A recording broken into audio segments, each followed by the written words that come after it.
작년 1월 혹한기 때 어느 토요일 저녁 청년의 구역 예배를 드리려고 교회에 오는 길이 엄청 추웠습니다.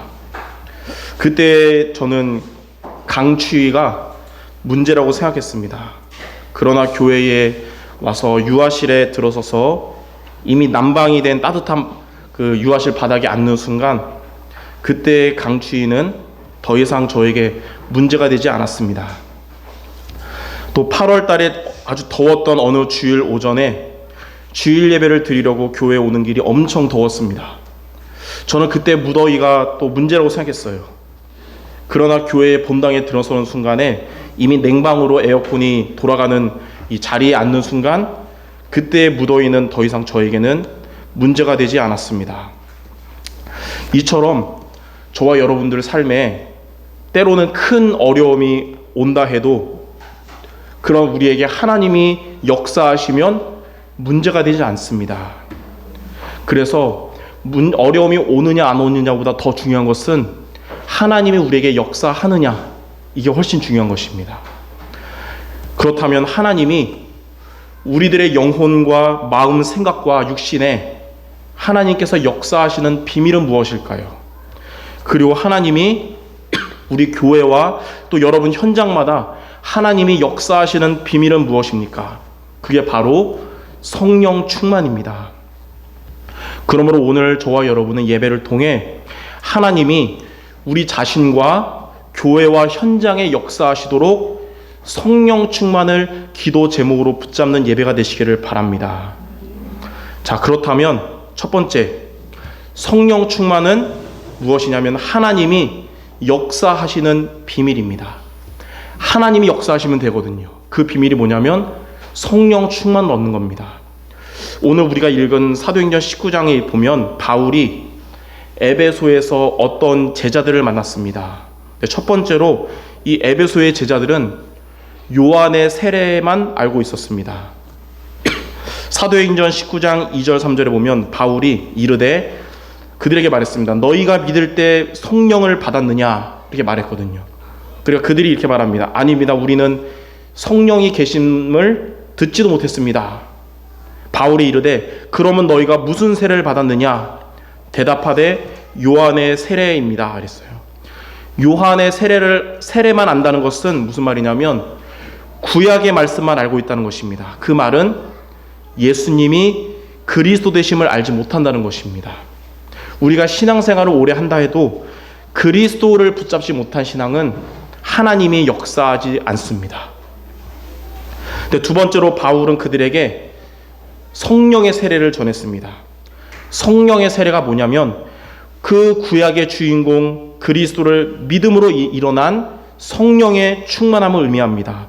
성령 충만은 하나님의 영으로 충만한 것이고 하나님이 주시는 힘과 능력으로 충만한 것입니다. 바울은 에베소에 있는 제자들에게 구약에 기다렸던 메시아가 바로 그 그리스도가 바로 예수님이라고 증거했습니다.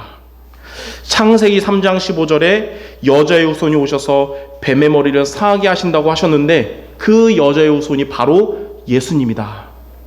출애굽기 3장 18절에 양의 피 바를 때 바로 왕도 항복하고 애굽에서 해방됐는데 그 피 언약의 주인공이 바로 예수님이라는 것입니다.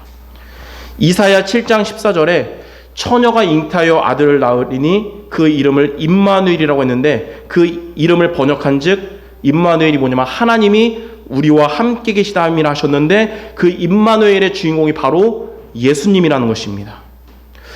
그 바울의 말씀을 통해 에베소의 제자들이 예수가 그리스도 되신 복음의 말씀을 듣고 그 자리에서 붙잡고 영접을 했는데 그들은 마가다락방에 임했던 성령의 충만함을 그 자리에서 체험하게 된 것입니다. 이처럼 그리스도를 모르고 성령 충만하지 못했던 그들의 신앙은 죽은 신앙 또 맹탕 신앙이었지만 그리스도를 붙잡고 성령의 충만함을 얻게 된 그들의 신앙은 그때부터 살아있는 신앙, 하나님이 일하시고 역사하시는 신앙이 된 것입니다. 사도행전 19장 5절에서 7절에 보면 그들이 듣고 주 예수의 이름으로 세례를 받으니 바울이 그들에게 안수함에 성령이 그들에게 임하심으로 방언도 하고 예언도 하니 모두 12사람쯤 되니라 라고 나와 있습니다. 그래서 세 번째로 성령의 충만함을 받은 그들에게 그때부터 하나님이 역사하시기 시작했습니다. 사도행전 19장 8절에서 10절에 하나님은 성령 충만을 얻은 바울과 제자들을 통해서 에베소 지역의 전도의 역사를 일으키셨습니다.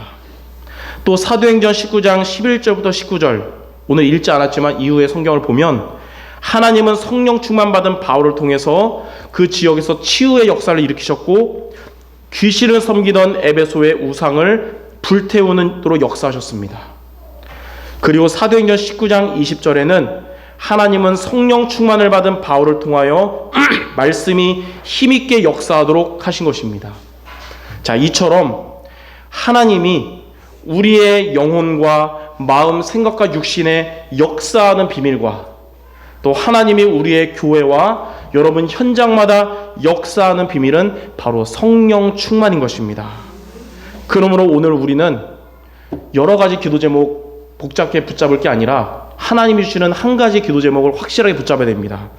하나님이 우리 자신과 우리 교회와 현장에 역사하시도록 성령 충만을 기도 제목으로 붙잡는 우리 모든 성도 되시기를 바랍니다. 자, 그렇다면 두 번째, 그럼 우리가 성령 충만을 받으려면 어떻게 하면 됩니까? 우리의 미션이 중요하겠죠. 첫 번째로 서밋 타임을 가질 때 성령 충만을 받게 됩니다. 서밋 타임이 뭐냐면요, 영적인 힘을 얻는 시간을 가지라는 것입니다. 우리는 매일매일 여러분 어디에 있든지, 교회에 있든지 집에 있든지 직장에 있든지 하나님이 주시는 힘을 얻는 시간을 가져야 됩니다. 그게 서밋 타임이에요. 영적인 힘을 얻는 그 시작은 바로 예배의 시간입니다. 하나님은 예배를 통해서 우리의 영적 상태를 마른 뼈다귀에서 큰 군대가 되게 하실 것입니다. 에베소에 있던 이 제자들이 바울이 전한 복음의 말씀을 듣고 성령 충만을 받게 됐듯이 하나님은 예배를 통해서 그리고 강단의 말씀을 통해서 저와 여러분들에게 은혜 주시고 응답 주실 줄 믿습니다. 그래서 저는 요즘 다닐 때마다 일주일 동안 이런 일주일이 되도록 늘 기도합니다. 하나님, 주일은 하나님의 은혜가 임하고 평일은 하나님의 응답이 있게 없어서, 교회에서는 하나님의 능력을 얻고 현장 가서는 하나님의 역사를 체험하게 없어서 하나님께서 응답하실 줄 믿습니다. 또한 영적인 힘을 얻었다면 우리가 지속하는 길이 있습니다. 우리가 아무리 주일날 은혜 받아도 현장 가서 일주일 동안 지속이 안 되면 안 되잖아요. 지속되는 길이 바로 뭐냐면 혼자 있는 시간입니다. 하나님은 여러분들이 혼자 있을 때 그 시간이 하나님과 나만의 시간이 되기를 원하십니다. 만약 우리가 혼자 있는 시간에 염려하거나 상처에 빠져 있거나 불안해한다거나 이렇게 다른 것들에 집착하면 우리의 영적인 상태가 황폐해집니다. 그러나 여러분 혼자 있는 시간에 하나님께 집중하면 영적인 힘을 지속할 수 있게 됩니다. 다니엘이 바벨론에서 포로 생활하는 중에도 무너지지 않고 영적 서밋으로 지속할 수 있었던 이유는 다니엘 6장 10절에 혼자 있는 시간에 그 집에서 하나님께 집중했기 때문에 그렇게 된 것입니다. 바울이 감옥 안에서도 영적 서밋으로 지속할 수 있었던 이유도 빌립보서 4장 13절에 그 감옥에서 혼자 있는 시간에 하나님이 주시는 힘을 얻었기 때문에 그렇게 된 것입니다. 얼마 전에 누군가가 저한테 인생 좌우명을 물어보길래 그러면서 한 사자성어로 물어보길래 제가 이랬어요. 사자성어는 아니지만 네 글자는 맞다고. 인생의 좌우명 코람데오라고 그랬습니다. 코람데오, 하나님 앞에서라는 의미잖아요. 저는 예배 시간이 이렇게 성도들 앞에서 설교하는 것 같지만 만약 성도들 앞에서 설교하는 거면 떨리고 긴장해서 제대로 못하겠죠. 여러분 앞에 있는 것 같지만 제 중심은 하나님 앞에서 하고 있습니다. 코람데오. 저는 혼자 있는 시간에 아무도 저를 보지 않지만 그 시간은 하나님 앞에서의 시간을 보냅니다. 여러분들 예배 시간 또 혼자 있는 시간을 코람데오, 하나님 앞에서의 시간으로 갖기 바랍니다. 그러면 여러분의 예배 시간은 성령 충만을 얻는 서밋 타임이 될 것입니다. 여러분의 개인 시간도 성령 충만 얻는 서밋 타임이 될 줄 믿습니다. 자, 두 번째는 뭐냐면 서밋 자세를 갖출 때 성령 충만을 받게 됩니다. 서밋 자세는 또 무엇입니까? 복음 외에 양보하는 자세를 의미합니다. 창세기 13장에 아브라함은 조카 롯에게 말합니다. 소돔과 고모라로 갈 것이냐 아니면 가나안 땅에 갈 것이냐. 롯은 육신적인 사람이었기 때문에 물질적으로 풍요로워 보였던 소돔과 고모라로 선택하고 떠났습니다. 아브라함이 본인이 더 어른인데도 자기보다 어린 조카 롯에게 좋은 땅이었던 소돔과 고모라를 양보할 수 있었던 이유는 아브라함은 소돔과 고모라가 아니라 가나안 땅에 오실 그리스도로 만족했기 때문에 그런 것입니다. 다시 말해서 아브라함은 풍요로워 보였던 소돔과 고모라보다 그리스도가 오실 가나안 땅이 훨씬 가치 있다고 본 것입니다. 그래서 예수님은 이걸 보면서 아브라함에 대해서 요한복음 8장 56절에 이렇게 말씀하셨어요. 너희 조상 아브라함은 나의 때 볼 것을 즐거워하다가 보고 기뻐하였느니라. 아브라함은 아직 그리스도가 오지 않았지만 미래에 그리스도가 오실 것을 확실히 믿고 그리스도가 오실 이 가나안 땅 머무르는 걸 기뻐한 것입니다. 여러분, 선택에 놓일 때 물질을 택할 것인가 언약을 택할 것인가? 언약을 택하는 모두 되시기 바랍니다. 이게 바로 복음을 가치 있게 보는 거예요. 그 아브라함의 이삭은 또 아브라함을 닮았어요. 이삭이 있었던 중동 땅은 사막이 많고 건조한 지역이었기 때문에 물이 귀한 곳이었고 우물을 파는 것은 큰 재산이었습니다. 근데 이삭은 땅을 팔 때마다 우물을 팠는데 그 현지에 있던 사람들이 텃세를 부리면서 이삭이 판 우물을 빼앗으려고 했습니다. 그런데 이삭이 우물을 그들에게 양보할 수 있었던 것은 이삭이 겁이 많아서도 아니고 멍청해서도 호구라서도 아니고요. 이삭은 모리아 산에서 자신 대신 제물로 드려졌던 그 양을 예표했던 그리스도를 만족했기 때문에 그런 것입니다. 근데 하나님은 이렇게 서밋 자세를 갖춘 이삭에게 샘의 근원의 응답을 얻게 하셨습니다. 마르지 않는 샘의 근원을. 우리가 서밋 자세를 갖고 복음 외에 양보하는 것이 손해보는 것이 아닙니다. 이삭처럼 근원적인 응답을 받는 것입니다. 이처럼 복음 외에 양보한다는 것은 다시 말해서 우리가 복음을 선택하는 것을 말하는 것이며 복음으로 만족하는 것을 말하는 것입니다. 우리 성도들이 이러한 사람이 되시기 바랍니다. 저는 이렇게 서밋 자세를 묵상하다가 예전에 1990년대에 불렀던 복음성가 가사 두 개가 생각났습니다. 기억나는 사람 있는지 모르겠는데 사람을 보며 세상을 볼 때 만족함이 없었네. 나의 하나님 그분을 뵐 때 나는 만족하였네. 기억나는 분도 있을 거예요. 하나님으로 만족하시기 바랍니다. 또한 찬양이 생각났어요. 무화과 나무의 잎이 마르고 포도나무 열매가 없으며 감람나무 열매가 그치고 논밭에 식물이 없어도 우리의 양떼가 없으며 외양간 송아지가 없어도 난 여호와로 즐거워하리. 난 여호와로 즐거워하리.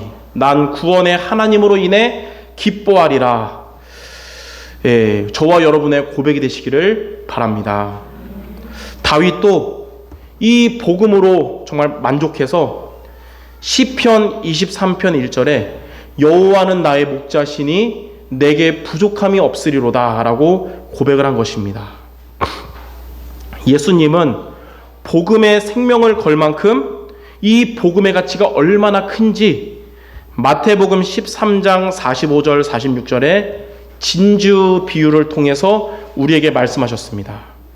천국은 마치 좋은 진주를 구하는 장사와 같으니 극히 값진 진주 하나를 발견하며 자기의 소유를 다 팔아서 그 진주를 사느니라. 다른 분들은 그 진주를 사는 이 사람을 멍청하다고 생각했겠지만 이 진주는 지금으로 말하면 100억 이상의 가치가 있는 엄청난 값어치였어요.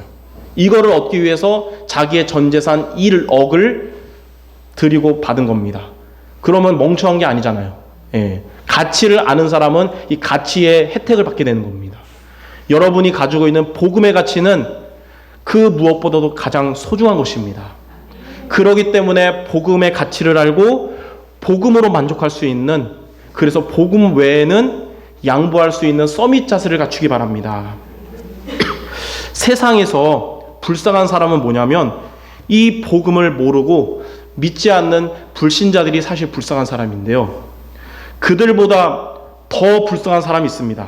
그게 어떤 사람이냐면 복음을 알고 믿지만 복음의 가치를 모르는 신자. 이게 제일 불쌍한 사람이에요. 마치 문화와 문명과 단절된 채 깊은 산골의 초가집에서 홀로 살아가는 할아버지와 같은데요. 어느 명절에 찾아온 이 할아버지의 아들이 줬던 지폐의 용도가 이 할아버지는 무엇인지 모르는 겁니다. 할아버지가 이렇게 말했어요. 혼잣말. 내가 1,000원짜리와 10,000원짜리 지폐는 아는데 이 종이도 돈인가? 이것은 무엇에 쓰는 것인고? 하면서 안타깝게도 그 할아버지는 추운 겨울에 아들이 준 1,000만원짜리 지폐를 따뜻하려고 아궁이에 불 때는데 놓다는 아주 안타까운 얘기가 있습니다. 복음을 알고 믿지만 복음의 가치를 모르는 신자의 삶이 바로 이와 같은 겁니다. 우리는 이렇게 살지 말고 복음의 가치를 누리는 여러분 되시기 바랍니다.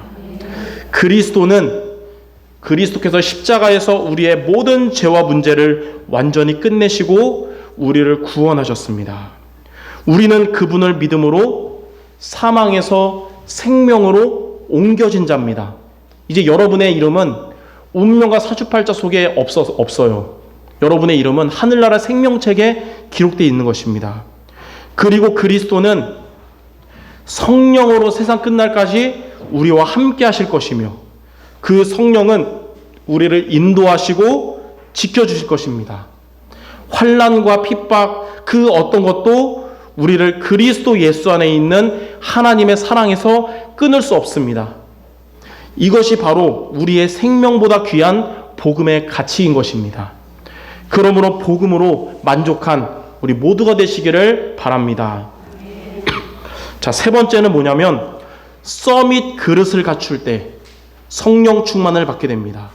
서밋 그릇이 뭐냐면 모든 사람을 살리는 그릇을 의미합니다. 모든 사람을 살릴 수 있어야 됩니다. 모든 사람을 살리는 그릇이 되려면 하나님 중심의 사람이 되어야 됩니다. 나 중심은 나와 맞는 사람만 수용할 뿐 나와 맞지 않는 사람은 수용하지 못합니다. 그러나 하나님 중심은 모든 사람을 살리게 하십니다. 디모데전서 2장 4절에 하나님은 모든 사람이 구원을 받으며 진리를 아는 데 이르기를 원하시느니라. 하나님은 하나님 잘 믿는 사람들만 선택하고 안 믿고 원망하는 자들을 지옥 보내고 이런 마음이 아니고 모든 사람이 구원받기를 원하시는 게 하나님 마음입니다. 사도행전 13장 22절에 내가 이새의 아들 다윗을 만나니 내 마음에 맞는 사람이라 내 뜻을 다 이루리라 그랬어요. 다윗은 이렇게 하나님의 마음을 가졌기 때문에 영적 문제가 심각했던 사울 왕도 살릴 수 있었던 것입니다. 로마서 16장 19절 20절에는 이렇게 나와 있습니다. 너희가 선한데 지혜롭고 악한데 밀어나기를 원하노라. 평강의 하나님께서 속히 사탄을 너희 발 아래 상하게 하시리라. 여러분들이 선한데 지혜롭고 악한데 밀어날 때 그때 사탄이 발 앞에 무릎 꿇는 것입니다. 근데 선한데 지혜롭고 악한데 밀어난 것이 뭐냐면 모든 사람을 살리는 것입니다. 그때 여러분이 그렇게 할 때에 사탄이 발 앞에 무릎 꿇게 될 줄 믿습니다. 자, 모든 사람을 살리는 것은 사탄의 공격과 사단의 속임수에 빠지지 않는 비밀입니다. 사단은 지금도 저와 여러분을 공격하고 속이려고 그러는데 우리가 모든 사람을 살리면 거기에 속지 않게 됩니다. 고린도후서 2장 10절 11절에 보면 바울이 그랬어요. 내가 용서한 그것은 그리스도 앞에서 한 것이니 이는 우리로 사탄에게 속지 않게 하려 함이라. 여러분들 이렇게 모든 사람을 살리는 서밋의 그릇 되도록 기도하시기 바랍니다. 나 중심을 하나님 중심으로 바꾸는 것, 그것이 모든 사람을 살리는 것이요, 그게 바로 서밋 그릇입니다. 그래서 오늘 여러분들 세 가지를 확실하게 붙잡기 바랍니다. 서밋 타임, 서밋 자세, 서밋 그릇. 이 세 가지가 바로 여러분 성령 충만 얻는 비밀이며 하나님이 역사하시는 비밀입니다. 이 세 가지, 첫 번째 서밋 타임이 뭐냐? 하나님이 주시는 힘을 얻는 시간을 가져라 이겁니다. 예배 시간과 여러분 혼자 있는 그 시간이 바로 이런 하나님 앞에서의 서밋 타임 되기 바랍니다. 둘째는 서밋 자세는 복음 외에는 양보하는 자세다. 이는 복음을 선택하는 자세요. 복음으로 만족하는 것입니다. 셋째, 서밋 그릇은 모든 사람을 살리는 그릇입니다. 이는 나 중심을 하나님 중심으로 바꿀 때에 가능한 것입니다. 이렇게 여러분 세 가지를 붙잡고 기도 시작해서 하나님 주시는 성령 충만 없는 우리 모든 성도 되시기를 주님의 이름으로 축원합니다. 자, 마지막 세 번째, 우리가 이렇게 성령 충만을 얻으면 그때부터 하나님이 역사하실 것입니다. 첫 번째, 성령 충만 받으면 교회에 하나님이 역사하기 시작하십니다.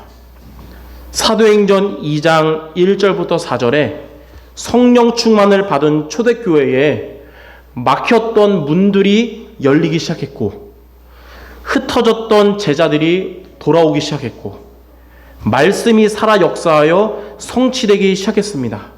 하나님은 이러한 초대교회를 전도하는 교회, 하나님의 축복받는 교회가 되게 하셨습니다. 사도행전 11장 19절에서 30절에 보면 성령 충만을 얻은 안디옥 교회는 주의 손이 그들과 함께 하셨고 하나님의 은혜가 가득했습니다. 하나님은 이러한 안디옥 교회를 선교하는 교회, 축복받는 교회가 되게 하셨습니다. 우리 수정교회에, 우리 성도들에게 이러한 응답이 있게 되기를 바랍니다. 우리 성도들이 성령 충만을 받으면 이 올해 현수막에 있는 기도 제목처럼 사탄이 발 앞에 무릎 꿇게 될 것이고 말씀이 살아 역사하는 교회가 될 줄 믿습니다. 한 주간 우리가 이 언약 잡고 기도하는 여러분을 통해 올해 1년의 우리의 기도 제목이 성취될 줄 믿습니다. 두 번째는 성령 충만을 받으면 현장에 하나님이 역사하십니다. 여러분의 현장에 하나님이 역사하시는 게 더 중요한 것입니다. 바울은 에베소의 회당에서 성령 충만한 가운데 하나님 나라의 말씀을 증거했습니다. 어떤 사람들은 마음이 굳어 있어서 그 말씀 순종하지 않고 많은 무리들 앞에서 바울이 말하는 이 복음을 비방했지만 하나님은 그러한 무리들 중에 바울이 전한 복음에 반응하는 제자들이 세워지도록 역사하셨습니다. 이처럼 우리가 성령 충만 받으면 하나님은 여러분에게 복음에 반응하는 제자들을 붙여주실 것입니다. 또한 바울은 에베소 두란노 서원에서 성령 충만함 속에서 2년 동안 말씀 운동을 지속했습니다. 그런데 사도행전 19장 10절에 2해 동안 이같이 하니 아시아에 사는 자는 유대인이나 헬라인이나 다 주의 말씀을 듣도록 하나님이 역사하셨습니다. 여러분이 성령 충만 얻으면 하나님은 여러분 현장에 있는 사람들 다 주의 말씀을 듣도록 역사하실 것입니다. 우리 성도들은 전도 제자들이기 때문에 아무래도 여러분 믿지 않는 가족들과 직장이나 학교에 전도 대상자 놓고 기도할 것입니다. 그들에게 하나님이 역사할 수 있도록 성령 충만 얻는 모두가 되시기를 바랍니다. 자, 마지막 세 번째, 성령 충만 받으면 하나님이 누구에게 역사하시냐? 교회도 살리고 현장도 살리는데 여러분을 통해 살려야 되기 때문에 하나님이 나에게 역사하시는 겁니다. 노예로 갔지만 성령 충만해서 노예 현장을 살리고, 감옥에 갔지만 성령 충만해서 감옥 현장을 살렸던 요셉과 같이 성령 충만 받으면 하나님은 여러분들에게 모두를 살리는 영적인 힘을 주십니다. 그것을 보고 영력이라고 합니다. 영력. 부와 귀가 아닌 하나님의 은혜를 간구하여 1000번제를 드렸던 솔로몬처럼 성령 충만을 받으면 하나님은 지혜를 주십니다. 솔로몬은 하나님의 은혜를 간구했는데 하나님은 최고의 지혜를 주셔서 솔로몬은 하나님의 지혜를 얻은 지혜의 왕이 된 것처럼 하나님은 여러분들에게도 성령 충만 얻는 여러분에게 지혜 주실 것입니다. 그것을 보고 지력이라고 합니다. 지력.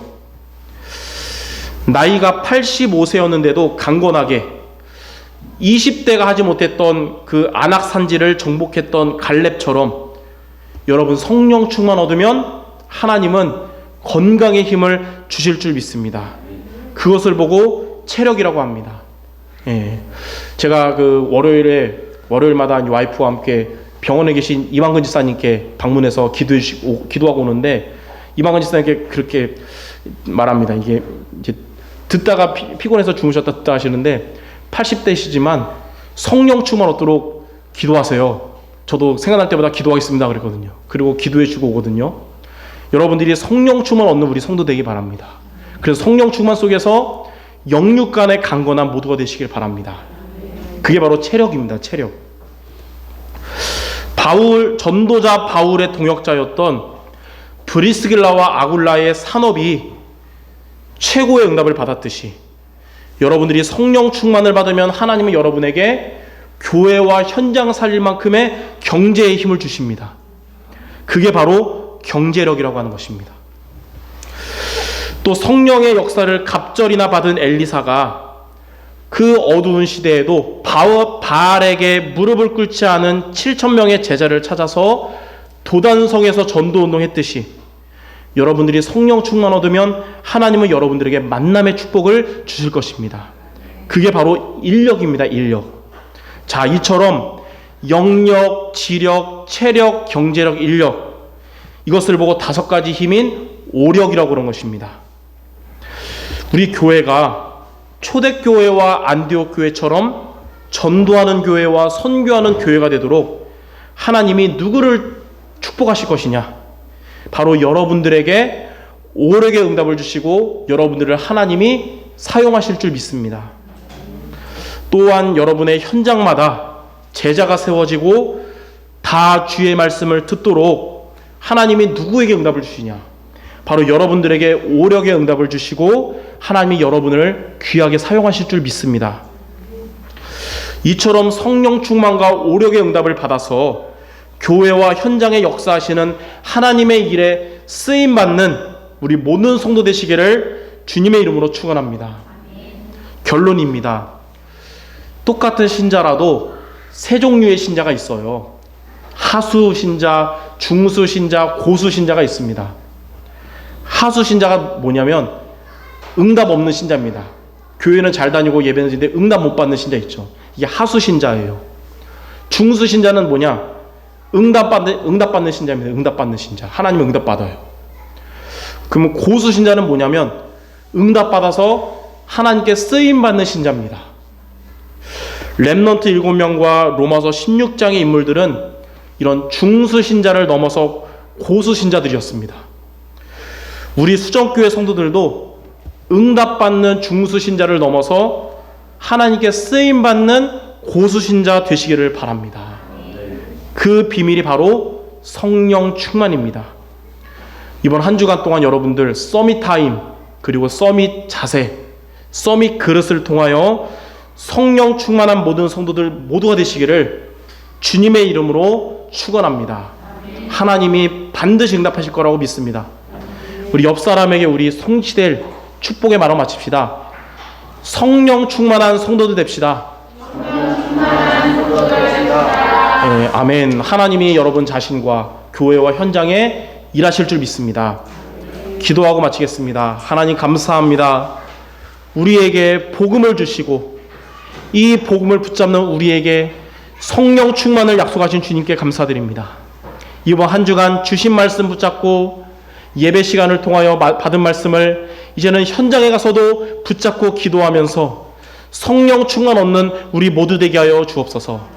그리하여 서밋 자세를 갖추고 서밋 그릇을 갖추고 하나님께 응답받고 하나님께 쓰임받는, 그래서 교회와 현장 살리는 지역들 되게 하여 주시옵소서. 예수 그리스도의 이름으로 기도드립니다. 아멘.